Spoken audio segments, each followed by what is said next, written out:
हिंदुस्तान में जो भी रहता है वो सब हिंदू हैं।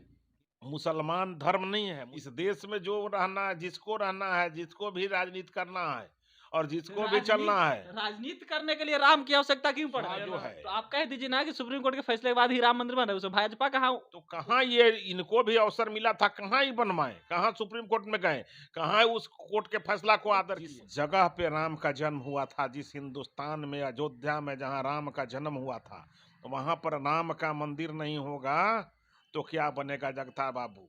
आप राम के मंदिर को कैद खाना बना रहे हैं, पत्थरों में कैद हो रहे हैं।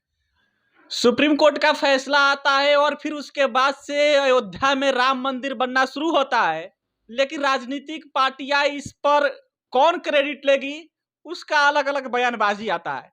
आज आरजेडी के प्रदेश अध्यक्ष जगदा बाबू कहते हैं कि राम किसी एक के नहीं हो सकते, राम सबके हैं। तो फिर इस पर भाजपा कैसे चुप रह सकती है? भाजपा का शुरू से स्टैंड रहा है। और इस पर बात करने के लिए अरविंद सिंह मौजूद है हमारे साथ। बात करते हैं कि जगदा बाबू के बयान पर इनका राय क्या रहेगा, भाजपा का राय क्या रहेगा, क्योंकि अलग अलग पार्टियां स्टैंड लेती रही है कि क्रेडिट किसको मिलेगा। सर ये बताइए, जगदा बाबू जो बयान दिए हैं कि राम किसी एक के नहीं हो सकते, सबके हैं। आदरणीय जगता बाबू समाज के एक बुद्धिजीवी व्यक्ति हैं। वो सोच कैसे लिए कि राम किसी एक का हो सकते हैं? जो राम को जिस रूप में देखा उसी रूप में राम उनको दिखाई पड़े। रावण को राम काल के रूप में दिखाई पड़े और सबरी को आराध्य के रूप में दिखाई पड़े। जो जिस रूप में राम को खोजता है उस रूप में राम दिखाई देते हैं। आदरणीय जगता बाबू भी जिस रूप में राम को खोज रहे हैं उसी रूप में उनको दिखाई पड़ेंगे। जिस मन से आप राम को खोजेंगे उसी रूप में आपको दिखाई पड़ेंगे। उनका भी तो यही कहना है, क्योंकि उनके कहने का मतलब अगर इसका मायने निकाला जाए तो भाजपा उसका क्रेडिट लेती है।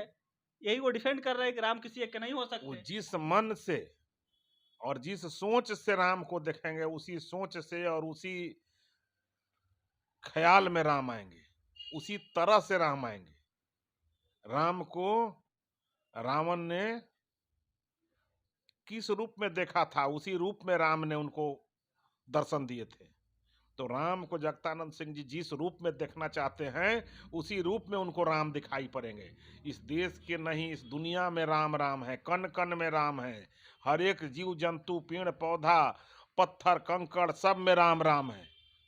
लेकिन जिस जगह पे राम का जन्म हुआ था, जिस हिंदुस्तान में अयोध्या में जहाँ राम का जन्म हुआ था, तो वहां पर राम का मंदिर नहीं होगा तो क्या बनेगा जगता बाबू? आप राम के मंदिर को कैद खाना बना रहे हैं, पत्थरों में कैद हो रहे हैं। आपको कैदी का भाषा, कैदी के रूप में राम को देख रहे हैं। आपको राम कैदी के रूप में दर्शन देंगे। आप जिस रूप में खोजिएगा आपको उसी रूप में राम दर्शन देंगे। राम को भक्त जो है कितने वर्षों वर्ष तपस्या करके राम को प्राप्त करता है। राम जो है इस देश के मर्यादा पुरुष हैं। राम जो है इस देश के आराध्य हैं। सभी धर्मों के लिए एक आदर्श पुरुष हैं। इस देश की संस्कृति राम है, इस देश के रोम रोम में राम है आदरणीय जगतानंद सिंह जी। और आप जिस रूप में राम को ख्याल करेंगे, जिस तरीका से राम को ख्याल करेंगे, राम उसी रूप में आपको दिखाई पड़ेंगे। और आपका जो सोच है उसी सोच के अनुरूप राम आपको दर्शन देंगे और वही मनोकामना आपका पूर्ण करेंगे जिस मनोकामना से आप उनको ये कर रहे हैं। आप ऐसे भी चौथापन में चले गए हैं। राम को आपकी आवश्यकता है। भले आप दो अर्थी भाषा में ही कम से कम राम को ध्यान तो अब करना चालू कर दिए। एक समय था कि आप लोग राम के नाम लेने पर भी भड़कते थे, लेकिन अब जो है कम से राम की आवश्यकता क्यों पड़ रही है? भारतीय जनता पार्टी की इस देश में सरकार आई है और माननीय प्रधानमंत्री नरेंद्र मोदी जी प्रधानमंत्री बने हैं और गृह मंत्री अमित शाह जी बने हैं, तो कम से कम राम का याद तो आपको आ रहा है, राम का नाम लेना आप लोग चालू कर दिए हैं। इसलिए आदरणीय जगतानंद सिंह जी, आप अभी से भी अभिमान से कहिए कि मैं इस देश का हिंदू हूँ। हिंदू हिंदुस्तान में जो भी रहता है वो सब हिंदू हैं। हिंदू संस्कृति हमारी है। हमारा पूजा पद्धति, हमारा पूजा पद्धति जो है वो सनातन है। किसी का इस्लाम हो सकता है, किसी का सिख हो सकता है, लेकिन इस देश में जो भी रहते हैं सब हिंदू हैं। चूंकि हिंदू संस्कृति ही इस देश में चलता है और हिंदू संस्कृति ही है। जो अरब में रहते हैं वो इस्लामिक संस्कृति पर जीते हैं, लेकिन यहाँ जो रहते हैं वो हिंदू संस्कृति मानते हैं। हिंदू एक संस्कृति है और सनातन और इस्लाम एक धर्म है। तो आप जो है मुसलमान धर्म नहीं है, मुसलमान संस्कृति है, जो मुसल्लम हो ईमान जिसका, और हिंदू जो है संस्कृति है। और हमारा पद्धति जो है, पूजा पद्धति जो है, पंथ है, वो आप ये बताइए, सनातन है। जगदा बाबू तो यही कह रहे हैं कि राम किसी एक के नहीं हो सकते, तो इसमें गलत क्या है? आप ये बता रहे हैं कि भाजपा उनको राम का नाम लेने पे मजबूर कर दी, तो भाजपा उनको कैसे नाम लेने पे तो मजबूर कर ये दी? किसको समझा रहे हैं? वो खुद समझे ना। वो तो कहते हैं कि पत्थरों के बीच में राम को कैद नहीं किया सकता है। अरे भाई, जब कन कन में राम है, अच्छा, सभी के राम है, तो उस उनको राम पत्थर के में नाम भी लेने की राम है। आवश्यकता क्यों पड़ी? जब नरसिंहा अवतार हुए थे तो उस खंभा से राम का अवतार हुआ था, नरसिंह के रूप में निकले थे। तो फिर जगता बाबू किसको बता रहे हैं?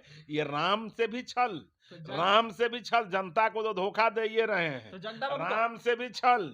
अरे नीतीश कुमार जी को समझाइए और नीतीश कुमार जी से आप समझिए। अब जनता आपको समझ चुकी है। अब विपक्ष को कहें या कहें जगदा बाबू को, अब राम की आवश्यकता क्यों पड़ रही है? अब उनको चौथापन जाने में नीतीश बाबू को भी राम की आवश्यकता है और जगता बाबू को भी राम की आवश्यकता है। बगैर राम का बेड़ा पार नहीं होना है। इस देश में जो रहना है, जिसको रहना है, जिसको भी राजनीति करना है और जिसको भी चलना है, राजनीति करने के लिए राम की आवश्यकता क्यों पड़ रही है? ना, जिसको भी राजनीति करना है और जिसको भी इस देश में मोक्ष की प्राप्ति करना है, यही आरोप उसको यही राम की आरोप आवश्यकता यही पड़ेगी। आरोप लगता है भाजपा पर कि राम के नाम पर राजनीति करते हैं। अभी आप बोले, देखिए, बहुत लोग जो है ढकोसला करते हैं। कुछ लोग दिन में 3 बार जनेऊ पहनते हैं, 4 बार तोड़ते हैं। कभी जाते हैं तो बाइबिल ले लेंगे, कभी ले जाएंगे तो रामायण ले लेंगे। अरे हम लोग रामायण वाले लोग हैं तो रामायण लेके चलते हैं, और हम चाहते हैं कि जो बाइबिल वाले लोग हैं वो बाइबिल लेके चलें। जो कुरान पढ़ते हैं, कुरान जिनके धर्म है, आराध्य है, वो कुरान लेकर के चले। ये नहीं कि वो नाटक करे, सियासी कलाकारी बंद करे। इस देश की जनता समझदार है। हम सभी धर्मों को आदर करते हैं, ये देश सभी धर्मों के लिए आदर करती है, लेकिन जिसका जो संस्कृति है, जो धर्म है, जो प्रवृत्ति है, जो पंथ है, उसको वो पालन करे। जो अपने पंथ का नहीं है, जो अपने धर्म का नहीं है, वो किसी का नहीं हो सकता है। वो समाज को धोखा दे रहा है, वो सारे लोगों को धोखा दे रहा है, वो सियासी कलाकार है। अरे एक चीज नहीं समझ आता है, सुप्रीम कोर्ट का फैसला आया, राम मंदिर बनना शुरू हुआ, पॉलिटिकल पार्टियां उसका अपना क्रेडिट लेना क्यों शुरू कर रही है? कोई क्रेडिट नहीं लेना शुरू कर रही है। ये दिमागी उपज है।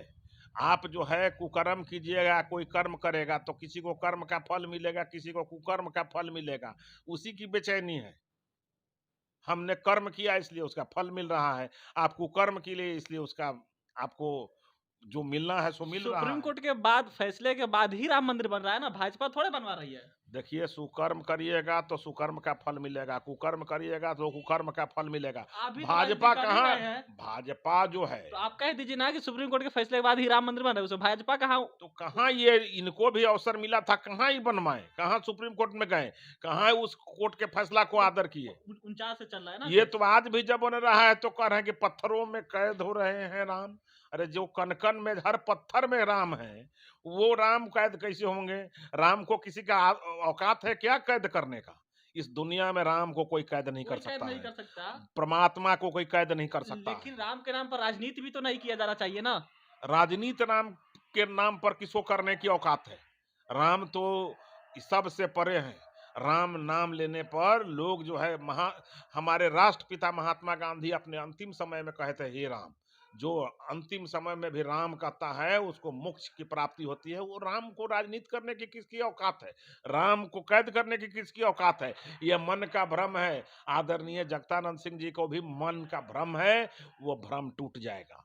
चलिए ठीक, तो ये थे अरविंद सिंह, जो आज बयान आया है जगदा बाबू का कि राम सबके है, किसी एक के नहीं हो सकते। उस पर अरविंद सिंह का ये स्टैंड था कि वो सिर्फ ढकोसला है, और ये राम के नाम पे आप कह सकते हैं कि राजनीति हो रही है। बाकी इस पर आपकी राय क्या रहे कमेंट करके बताइएगा। फिलहाल इस वीडियो में इतना ही। आप बिहार में देख रहे थे, बहुत बहुत धन्यवाद।